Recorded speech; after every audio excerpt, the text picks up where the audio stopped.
Ladies and gentlemen, RosterWatch Nation, welcome back to the epic RosterWatch Podcast, brought to you by RosterWatch.com. My name is Alex Dunlap, and with me today, a very distinguished guest. He is the founder. He's the boss man. He's the I don't know, man, the consigliere. He's in charge of everything over at FTN, FTN Fantasy, FTN Betting, FTN Data, FTN DFS, all the FTN stuff. His name's Kevin Adams. You can find him on Twitter at Magic Sports Guy. Kevin, how the hell you doing, brother? What's up, my man? It's a real pleasure to be here. I've been listening to you on SiriusXM for, don't want to date myself, I think it's like 10 years. Is that right? Have you been on air there for 10 years? Yeah, man, you're dating us all, man, considering I've been on.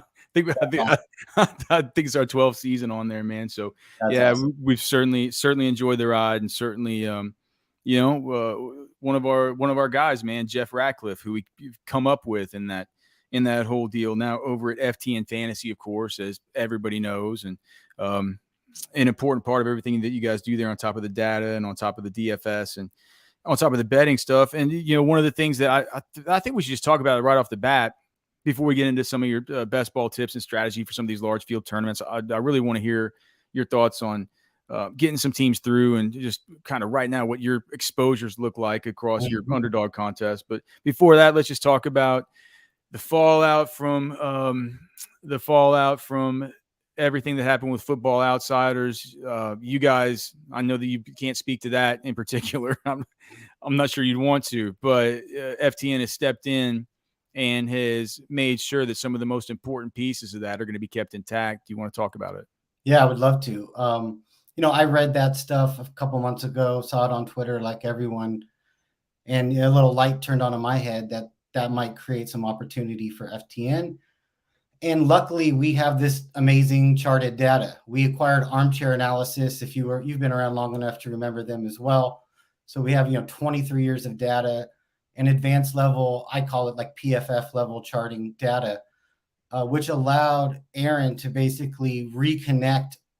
I call it like the tubing for all of his amazing metrics, DVOA, adjusted line yards, everything, and then reconnect it to FTN data because he was kind of sitting there like, I don't have any data to even do what I need to do in terms of looking at next year. Yeah. I said, take the data. Here you go. We would love for you to. I get chills even thinking about it because I'm such a DVOA and Aaron Schatz fan. I kind of look at him as the godfather of football analytics, right? He kind of paved the way for all of us. He's Bill James of football in my mind. And so be able to work with him now to produce the FTN Football Almanac 2023, which is over on pre-sale at FTN Fantasy, FTN Daily, and FTN Bets. So you get it at $29.99 right now, goes up to $34.99 once it drops, probably about August 7th. So he's working very fast now to get the book up. And of course, he's bringing over his whole talented crew from Outsiders, as well as reconnecting with Scott Spratt, who I'm sure you've run into over the years. Lochner is going to be contributing. And then Jeff is contributing the numbers, right? Jeff is probably, most famous for projections and rankings. He's terrific at predicting the future via his models. He's most famous for his fucking hair. Come on, man. It makes us all look bad in conferences, man. I'm sitting there with my old FTN shirt and my flip-flops, and Jeff comes out just in the Gucci.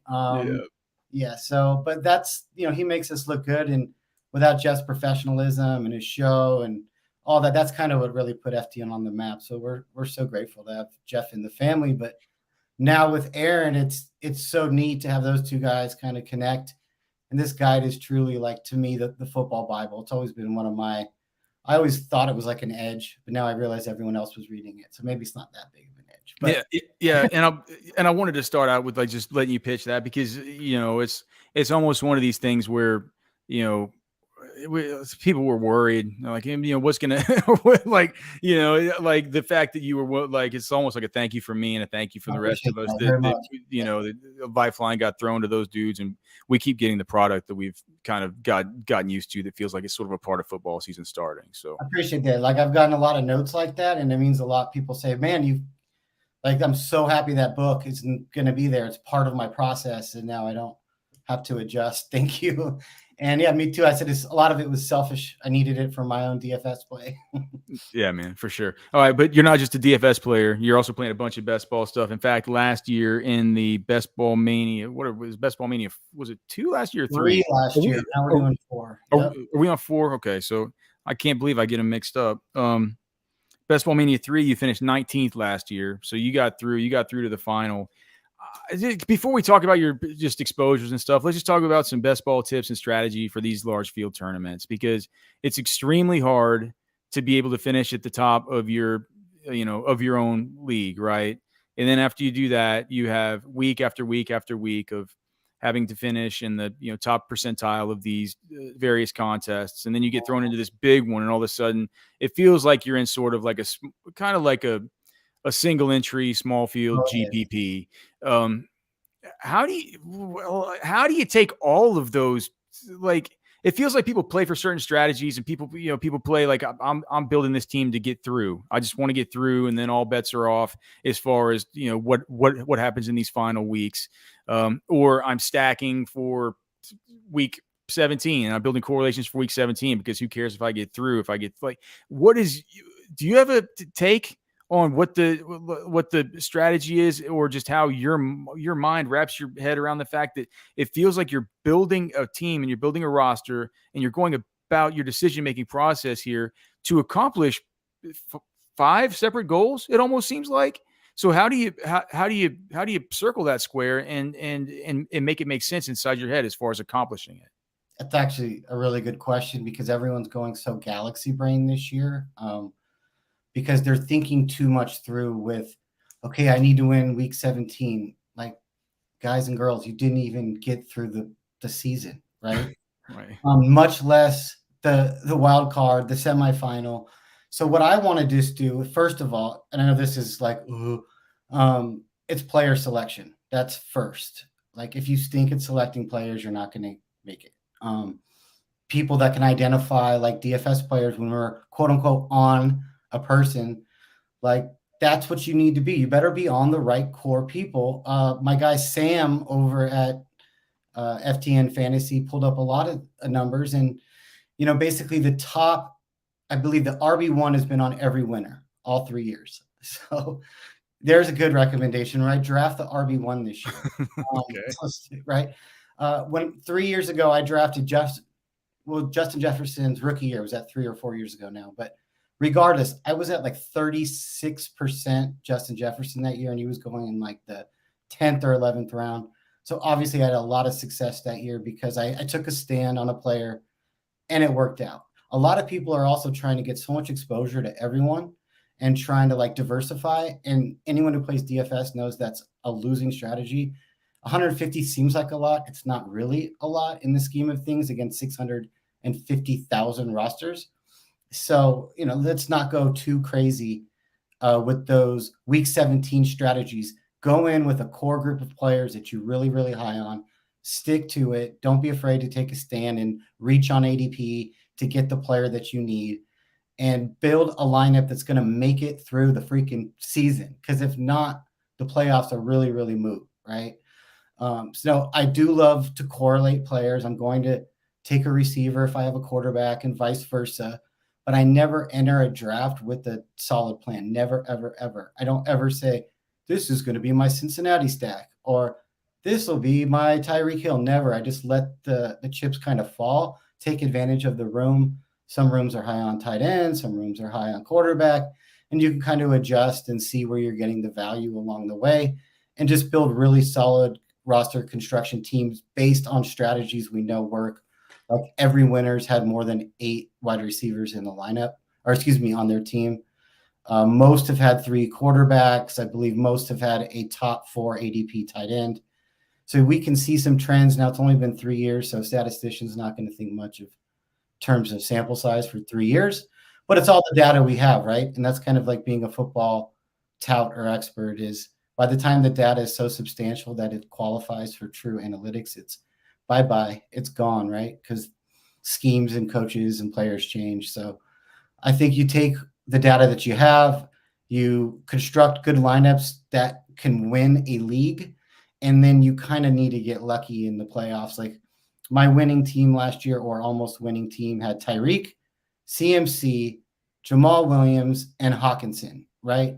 So again, if you look at the fantasy rankings, all those players finished like at the top or close to their fantasy rankings, correct? So again, that's kind of weak advice beyond good players, but in the end, the winner is going to be on like the top players in the draft. Yeah, please. So I didn't want to cut you off. Did you have another important? Oh, all right. So you mentioned earlier that so do you like taking at least 8 wide receivers? Because if you like that and you also like taking 3 quarterbacks, it feels like you're gonna have to be like, are you comfortable with 4 running backs on underdog? Is that your general? I mean, so that 19th team was a 3-5-7-3. Okay. And with T. Higgins not playing, right, that was the bad beat aspect, is that game got canceled. So instead of moving up into the top 5, it got canceled and I stayed there. Just brutal. Do you want to tell people what happened with that? You don't want to tell them, but like basically everybody knows. Getting it out is sort of therapeutic, but yeah, I was sitting there in 17th. We did a lot of math that says I had a really good chance to move up because I only had 2 wide receivers that had scores. And T. Higgins was going to be the third in a shootout with Buffalo, and it never happened. I don't think I would have won outright, but I do believe top 10, top 5 was pretty much inevitable unless the game got really strange. And it did. So it was that was a bad beat. But then when you think about it, I only had 7 wide receivers, right? How bad did I wish I had that 8th wide receiver for that build? So yeah, I would have probably been okay with 2 tight ends because I actually had Waller and Hawkinson. And what's funny is Hawkinson got me there and then did not have a good championship week, but Waller went off at a very low percentage. So that also is kind of key, is that you may have to have some kind of random guy that wasn't too great all season who's on this winning roster, then all of a sudden explodes. Like I believe the winning team, the $2 million team, which is a little bit of a luck box, but that's another story, had Mike Evans and Tom Brady, right? And you could call that stack somewhat of a bust most of the year. Yeah. Okay. So you think, but I mean, as far as what Kevin Adams thinks, it's, there's all the things that you can look at. And of course he looks at the data, he looks at past president history and stuff. But when it comes down to it, he's being on the right guys. It's just like you said, maxing out the 150 in DFS. If you're the one that has got 5% of every player, it's probably not gonna be the best for you. So let's just talk about your exposures if you don't mind so far. Yeah. You don't gotta give us your exact stuff. I don't want you to give away your secret sauce, but like let's just start with quarterback. Like who you on? Who do you like? Well, we've seen a ton of data come in over the recent years where us old boomers, in our late round quarterback have had to adjust. And so I am all about getting a top tier quarterback. So looking at my exposures, Daniel Jones, number 1, Mr. Justin Fields, who I think has a great opportunity to be the QB1 this year, is my 2nd. Jalen Hurts, you've probably heard of him, 3rd. Patrick Mahomes. So what you're seeing there is when I come around on that turn in the 2nd round, I much rather would take Hurts, Mahomes, Allen, than I would one of those receivers, one of those running backs. It's also kind of a relief to be like, I got my quarterback. If you draft Mahomes, you don't really care about your number 2. Because we have like a tool at FTN Fantasy that shows you like the fantasy finish each week, right? Mahomes is like 1, 3, 5, 4, 7, 9, right? It's almost every single week he's in the top 10. So how badly do you really need a backup to Mahomes? To me, I'm just basically drafting someone so I'm not taking a 0 in his bye week. And I like the Daniel Jones call because I've noticed that where Daniel Jones goes right now, an underdog at least, just look at the guys who are going around him. These are like these are players that I have zero interest in. Juju Smith-Schuster and Damian Harris and Brian Robinson and Sky Moore and like some of these dusty tight ends are starting to come off the board, and Khalil Herbert's coming off the board. This whole kind of 110 point. Yep. Like it feels like that kind of just the fact that you don't want anybody else there. If you can build a decent case in your mind for Daniel Jones, which you certainly can. We saw last year he could have a big effect. I I think, did you say he had a big effect on either your team or one of the teams you were playing against there? He was on that winning team as my QB2, of course, right? Because he was going so late last year. Yeah. But I want some running upside. I think he's averaging like 35 yards a game in the last 3 years, and then he gives you some of those spike weeks, right, where when he plays the Eagles and busts a 70-yard TD run with no one touching him. All right. What about running back? Yeah, let's go into running back. My number one is Jerick McKinnon. That's interesting. I like it because he's going in that kind of dead zone as well, and I look at him more as Mahomes. I'm getting a receiving option there. He just happens to play running back, and in the Andy Reid system, he's basically lining up in the slot, and they use, per Adam Pfeiffer, I was saying they're the third highest pre-snap motion team per FTN data. We love pre-snap motion at FTN.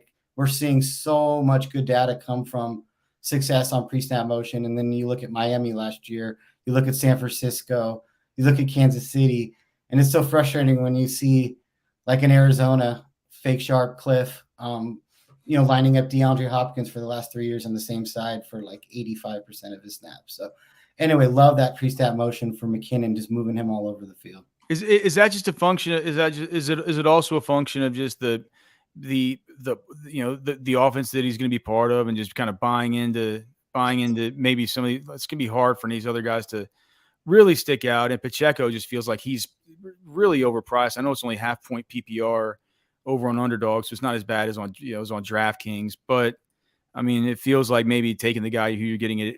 What's the difference? The difference in ADP between Pacheco and Pacheco? It's where even is Pacheco? Jesus Christ! So Pacheco is at 82.8, and you have Jerick McKinnon. I'm still having to scroll to find McKinnon at 128. So I know you guys are all over prospects. So if you're a dynasty player, and the guy's name is escaping me, so you're going to tell me, but they drafted undrafted free agent on the Chiefs. It's Deneric Prince out of Tulsa. Oh my God, his profile is insane. So you could just see something like Isaiah not even being a real thing later on. That said, I like his prop. I just actually posted a prop of his. They have it 725 yards. That's pretty solid, right? What is that? 65 yards a game or something if he stays healthy. Yeah. Yes. For fantasy, I get it. It's not that exciting. But anyway, let's roll back to my running backs. I am somewhat of a late running back guy, so I'll give you some of those guys that I love. I love Tajay Spears. Oh God! Well, yeah, dude. Okay. Well, I don't. I mean, our listeners they're gonna love hearing that. Yeah, love this because first of all, I think he has standalone value. Yep. And if you know what, I don't even want to say it because we'll knock on wood together. But if it happens, the other guy is Jerome Ford. So last year we really loved. Kevin's too sharp. He's coming on here. He's saying all the right things. It's what are we doing? Why don't we love him? Why let him? The name is escaping me. Free agent right now. Kareem Hunt. Thank you. We loved him last year in the 6th, 7th round. Yeah. And we're basically getting the same guy with more juice, right? It's a younger, better player. I like young running backs. Call me crazy. Another guy I like quite a bit moving up is Rachaad White, just in that kind of dead zone, because not that I'm that crazy about the player. He just has a good role. And I think Baker's going to check down like crazy, and he's going to be very active. And for the value that he's going there, really like him. But in terms of the high end guys, obviously if you get CMC at 4, you take him. But you can. People are so wide receiver crazy right now. That's correct. Yeah, you take CMC every time at 4. You might even take him ahead of Tyreek when you're trying to kind of mix and match a little bit. The one guy I kind of wanted to get your take on is I have a lot of Bigsby, but I also have a lot of ETN because I feel like the hate is now. I was Bigsby early, and now Bigsby's rising up, and now ETN's falling. So I'm flip-flopping on ADP right now. Well, all right. Well, with Tank Bigsby, and I have a little bit of a difference of opinion with my other co-host Cody Carpentier about Bigsby and his goal line usage. I think he's a little bit of an upright runner. He reminded me of more like a Wayne Gallman type um, at the college level, His and I just BMI is not what you would think for a guy named Tank. yeah. Well, I mean, he's a good player, right? But um, I do worry about ETN just because I worry about the struggles with the offensive line to start the season whenever they're dealing with some of the suspensions and getting everything along with that. And also, man, just at the combine, whenever we asked Doug Peterson about ETN if that kind of volume could keep up, and he kind of told us there at the combine. I forget exactly what it was he said, but something along the lines of we'll probably need to take a little bit off his plate. I mean, you remember last year, Kevin, for like. For a guy, I'm sure for DFS, you were just playing him all the time when he was like 58, 5,900, and he's getting this 80% touch share. And it's they're just going all out with Travis Etienne. It's just like he's getting one of the best roles in all of football. Yeah.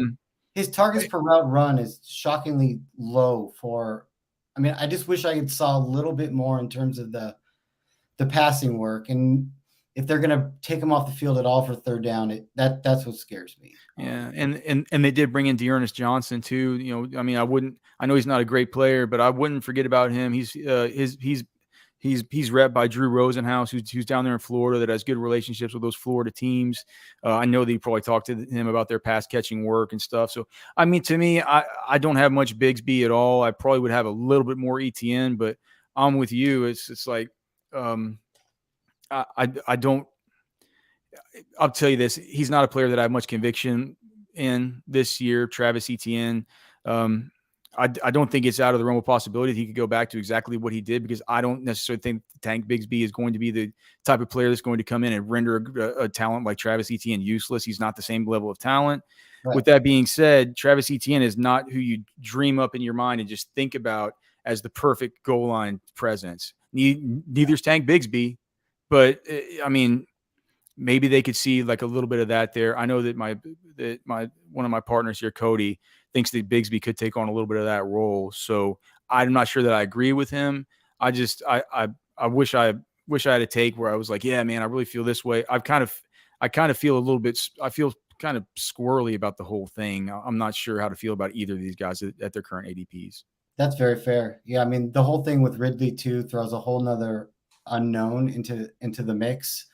How is target distribution going to play out with that? Because I'm a big Ingram guy too, just for his ADP and a lot of good players, man. It's a lot of good players. And I start thinking like, how many of these guys can meet ADP when Zay's a great player too? Like Zay Jones is a legitimate, NFL wide receiver. So yeah, there's a lot of options on that team. All right, so you want to talk some wide receiver now? Yeah, man, for sure. And then tell me also, like, is it hard for you? Just let's preface it. Is it hard for you having to just by the way that roster construction goes and kind of adapting to the room in these large field tournaments? Is it hard for you to be sitting around and taking a guy who's a wide receiver 2 on his team, like Devontae Smith or T. Higgins, over guys like Saquon Barkley, and still, I mean, how do you get over that? I mean, to me, it's just like, geez, man, am I kidding? I'm taking a wide receiver 2 on his team over a bell cow run. That goes against every fantasy bone in my body. How do you get over that mentally? I'm the same way, because I came from more of the get a good running back early, but I have been, because you get punished in these underdog drafts. You really do. I mean, just punished. You'll look up and you'll be like, oh, my wide receiver 3 is Wandell Hardman. Yeah, Wandell. It's like, oh no, so that is the reason. It's because the market keeps driving the price. If we would all get together and stop the madness, so I kind of wait to see how it's going. I am not getting enough Saquon as I should, because exactly that. Like, you get to that Olave kind of Devonta, like, yeah, like shit. I'm gonna not have. Sorry, I'm not gonna have a good wide receiver core if I let this go around 20 picks and I don't take this guy as like my wide receiver 2. So you're just giving into the market. You're not taking a stand against, because taking a stand against it, as you said, it's just like you end up with your what in your hand, and you're just like, what am I doing? It's just tough. It's tough to reroute your brain and think about things that way. And I will then do some builds with like, if the running backs start to fall and I'm like, oh my God, he's coming back. Yeah, I'll do it. Because there are some late wide receivers that I do like that I can kind of give you. We can start from the back end. Like, this is a guy I started to take. He's my third is Shakir for Buffalo. Now the ADP is getting driven up finally. Like, why? Because they haven't really signed anyone, right? I don't think they're in the Hopkins hunt anymore. And I do believe he ends up being the wide receiver 3, the slot wide receiver in a team that runs 11 personnel like most of the time, right? Now, maybe they go more 12 because they took Kincaid, they have Knox, and that gets Shakir off. But we're talking about a pretty skanky part of the draft, like down with the John Menchie. It's not like you're giving up too much to take a shot on a dude if you really like him. My only thing is they brought in Trent Sherfield, and that worries me a small bit about Khalil Shakir. I have noticed that.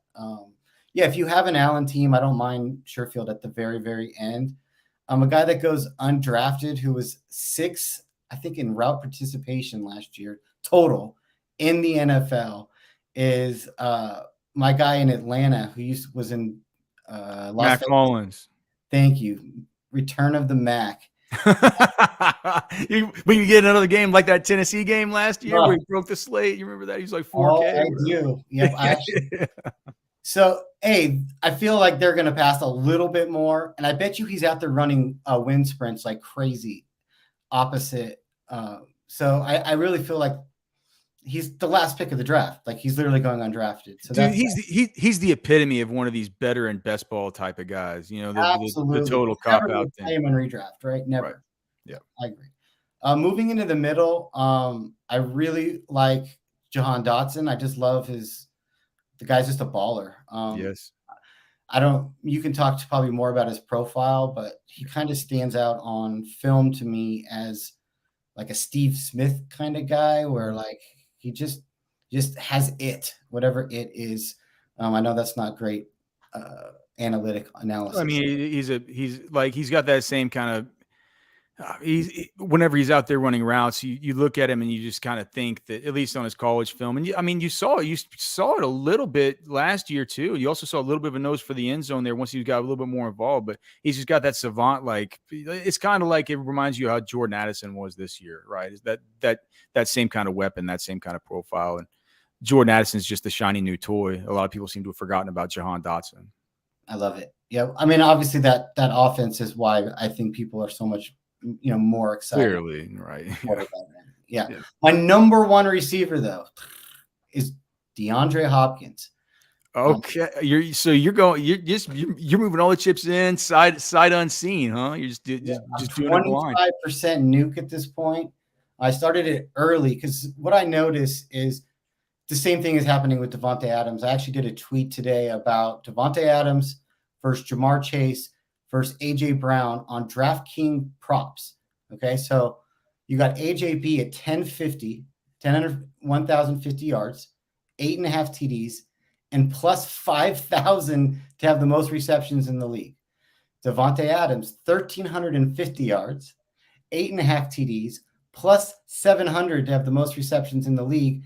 Yet AJ Brown, ASB, you're getting all these players getting pushed up over Devontae Adams because of a perceived quarterback situation, because you know why? They haven't seen it yet. And as soon as Garoppolo's out there throwing him a touchdown in preseason practice, watch Devontae's ADP go right back up to where it should be, which is right after the big boys, the Tyreek and those guys. I believe, that's where Devontae belongs right there. So as far as, I mean, for me, Devontae, what do you think Devontae Adams vis-a-vis CeeDee Lamb?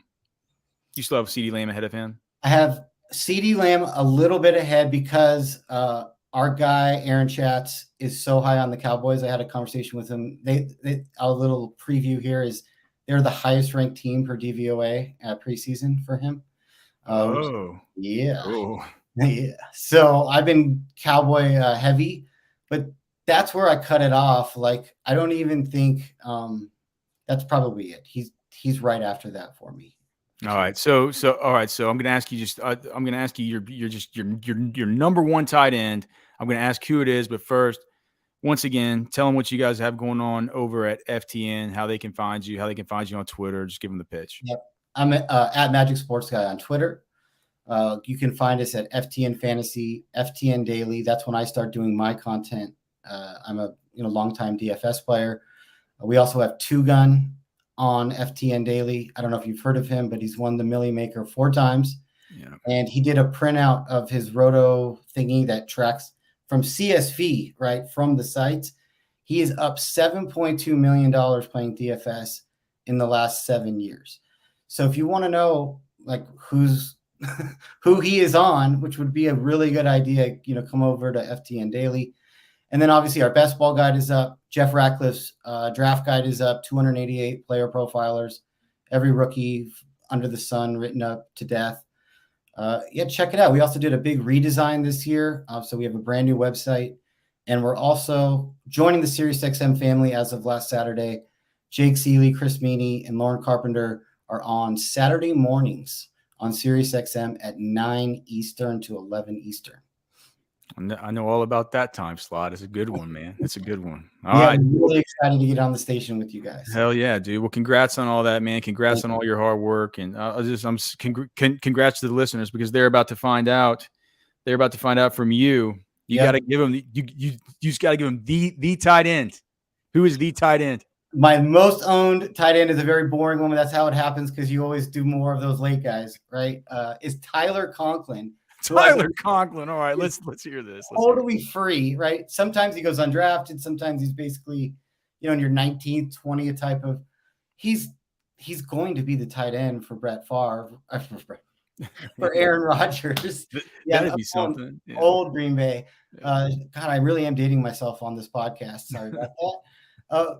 You're looking at like 50 to 75-ish targets at basically 0 ADP.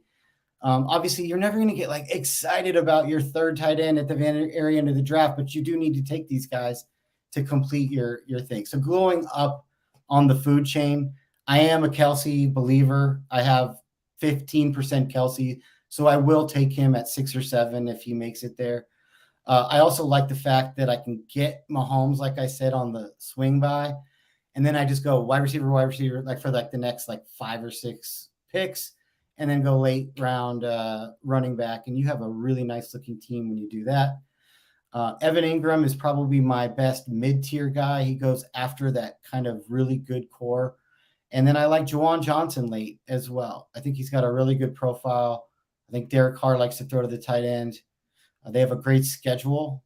And he's also a guy you can get very low. Finally, last guy I will mention is Greg Dulcich. How do you pronounce it? Greg Dulcich, man, the Joker himself. So I believe he's going to be moved around, playing slot a lot. Probably the biggest coaching scheme upgrade in the history of NFL football, right? Because they were such a debacle last year, and now you're going from that to Sean Payton. So I'm definitely into drafting Broncos this year.